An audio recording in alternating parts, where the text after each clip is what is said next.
Good morning, everybody. It's me, Christine Mercury. I know it looks crazy right now, but how the influencers say. Trust the process. I'm just joking. So, today, I kind of wanted to talk to you guys about who I am. And, I don't know, I'm not really good. Like, I'm not really an introduction type of person. And I didn't want to be kind of that person for a YouTube channel. But I wanted to redo my YouTube channel because I had one a really long time ago. And I loved it. I loved making YouTube videos.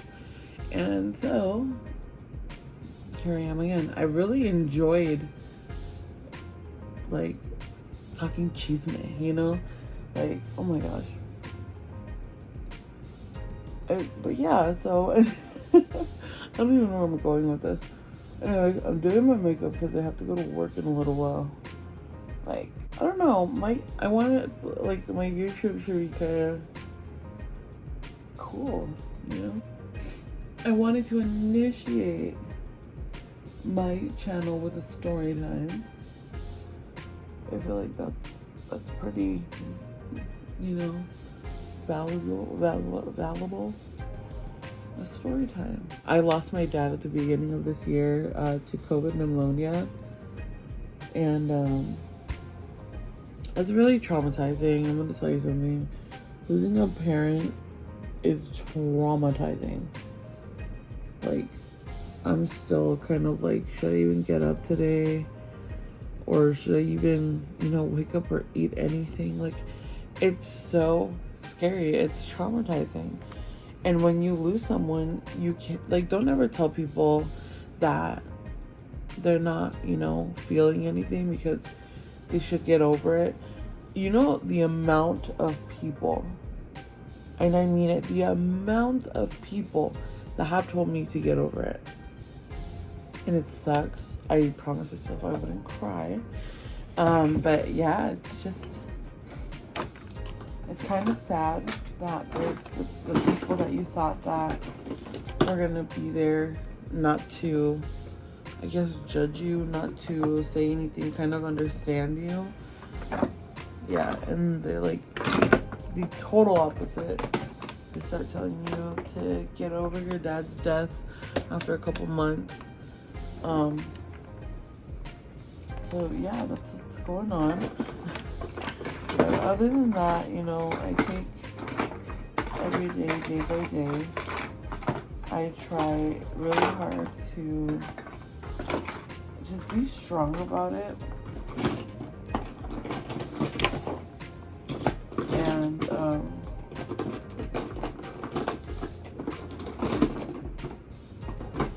I don't know, just kind of not let it get to me.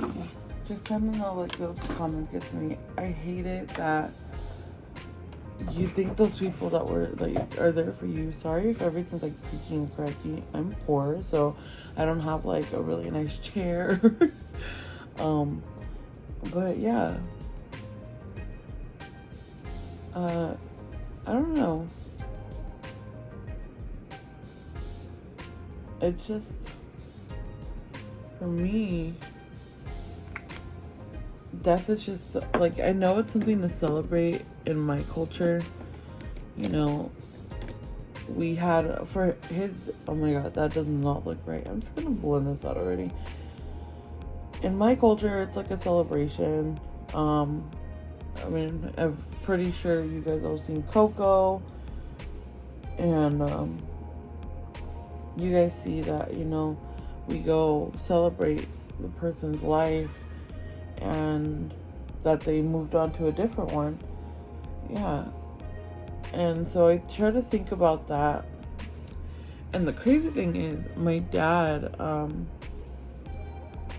was like the most awesome dude ever.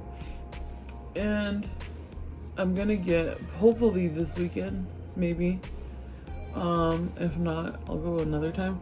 But I'm gonna tattoo 444 here because my dad died. He went into, I know, sorry, trigger warning. He went into cardiac arrest at 4:40, and at 4:44 he was pronounced, dead. He was gone, and I was like, oh my god, like, I don't know if it's like a coincidence or not, but my dad, you know, he left right at 444, which, hang on, I want to say what 444 means, because I know it's an angel number. Okay, 444 angel meaning numbers.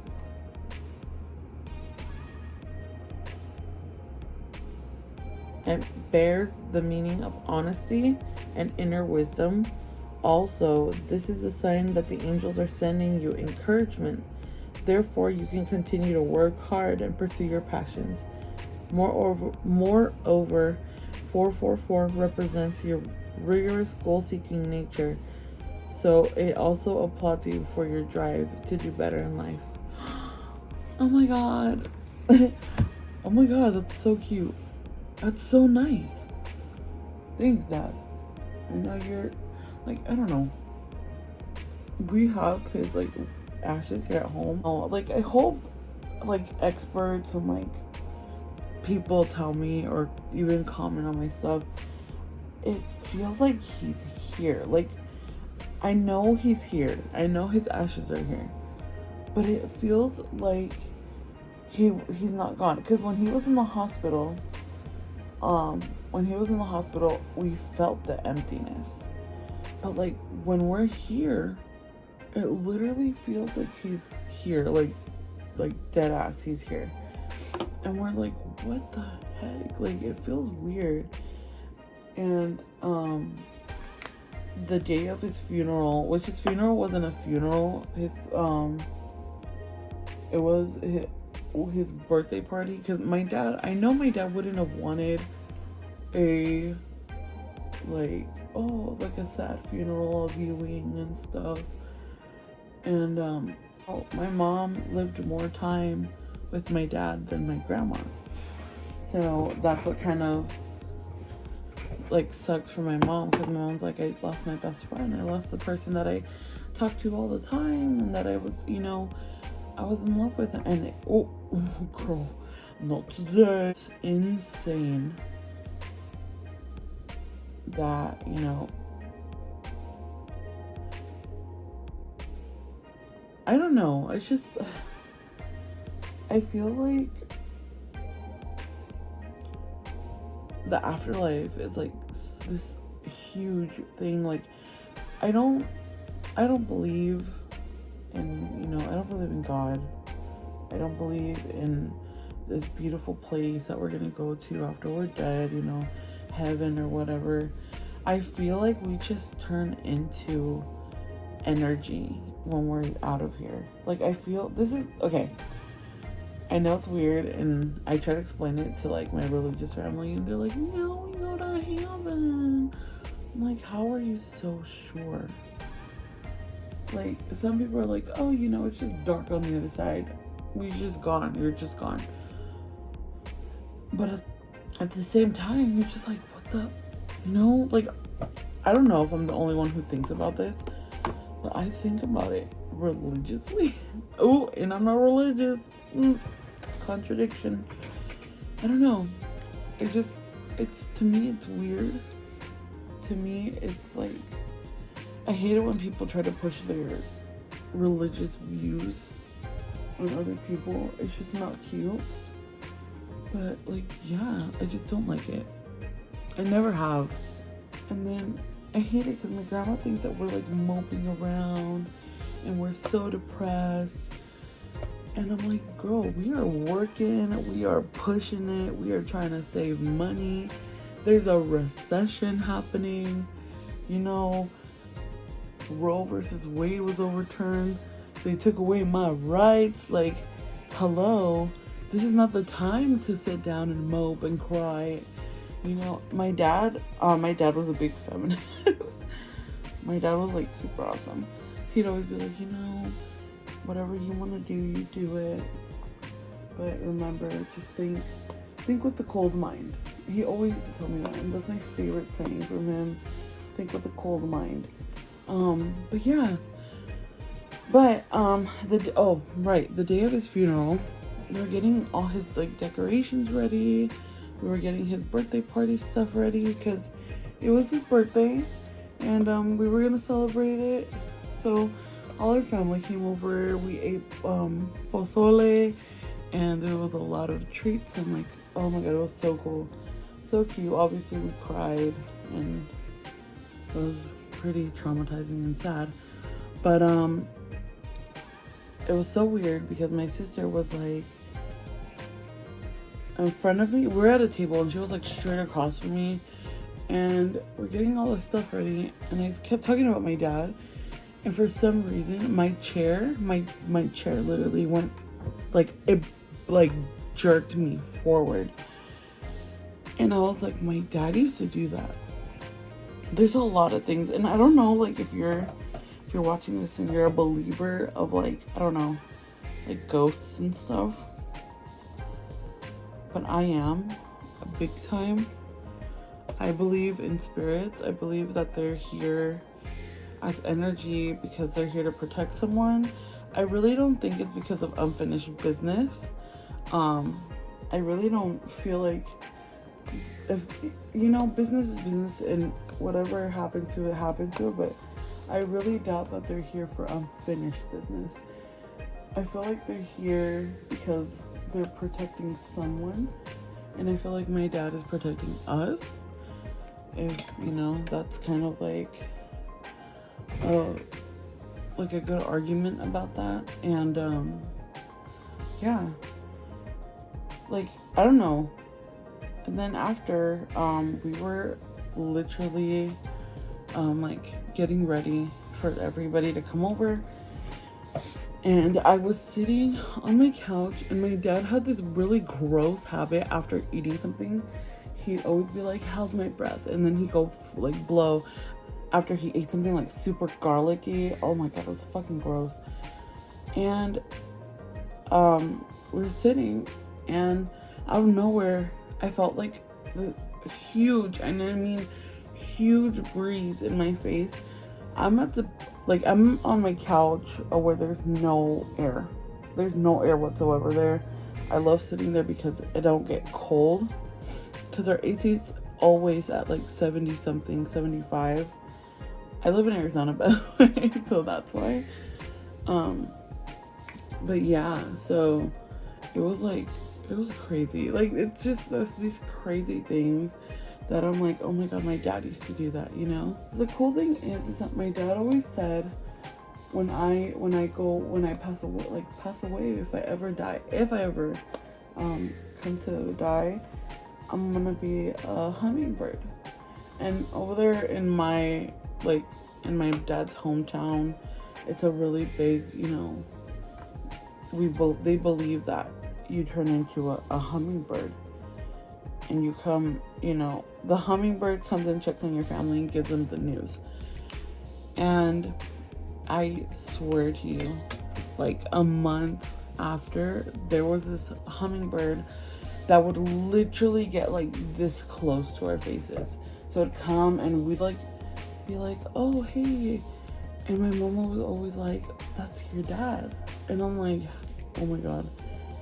And every time my mom would be like, because my mom used to call my dad Pa, like Papa, and my mom would be like, hi Pa, and this little baby hummingbird, this little thing, I kid you not, is literally flying around my mom's head, and I think it's the cutest thing ever, and it like makes you tear up because you think about it, and you're just like, oh my god, that's literally like, if that's not a sign, then what is, Everybody has their own beliefs about this stuff, but a lot of the time people don't really understand what it is for another person to go through a death because they've never experienced it. And I don't know, like, that's what it is. There's just a lot of coincidences in the fact that I feel like my dad is taking care of us like every single day. Before my dad died, I was looking for a job, like a good job, because I used to work at Ulta. That's another story time, by the way, girl. I used to work at Ulta, and I don't know. My dad was the one that always used to take me to work. I don't drive either because I have horrifying, crippling, gut-wrenching anxiety when I like operate a vehicle. But now I have to like, you know, grow up and operate a vehicle. But yeah, so he used to take me to work all the time, and it was pretty fun. And then, you know, he got sick, and I was like I think I was still in a state of shock after my dad died, because I went to work the next day and they're like, oh my god, go home. And I was like, no, it's okay, I want to work, I want to get my mind off stuff. No, that was the worst thing ever, because I would go to the bathroom and cry my eyes out.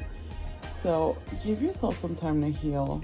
Give yourself a good time to heal, because these companies only give you 1 week to get over someone's death. And I'm like, that's corporate America. Horrifying. So, yeah. Anyways, that was my little story time and my little, you know, experiences. There's, you know, obviously I'm not gonna do story times every time. I'm gonna vlog and like do all that stuff, but it was kind of like a little introduction to me, introduction to who I am. Not really introduction to who I am. I mean, I live in Arizona, I'm 26, and I love YouTube, I love TikTok, I love creating content, I love making people laugh. You know, I'm that fat friend that has to make the fat jokes first before you come for me. But I mean, yeah, that's who I am. I love fashion. I mean, this channel's gonna be a big, huge mess. It's gonna be a ball of stuff. So yeah. This channel is literally gonna be all about like fashion and stuff, and like shopping, vlogs. I mean, I would vlog like mall stuff right now, but like it's a scary world. The world got very scary very fast, and I mean, I'll vlog stuff when I go to like the mall or something. But all in all, this is a safe space for a lot of people. I am, you know, very, very pro-choice. So if you are watching this and you want to kind of school me on why being pro-life is, please direct yourself to that very beautiful, delicious red X somewhere up here, or just anywhere. And yeah, I'm gonna go to a protest probably this weekend, because I want to go support my girlies. I want to go support everyone, because this is wrong. That's a wrong decision. And yeah. But anyways, thank you for hearing me out. Thank you for joining me, and welcome to my new adventure here on YouTube. And yeah, so XOXO, I love ya. All right, bye.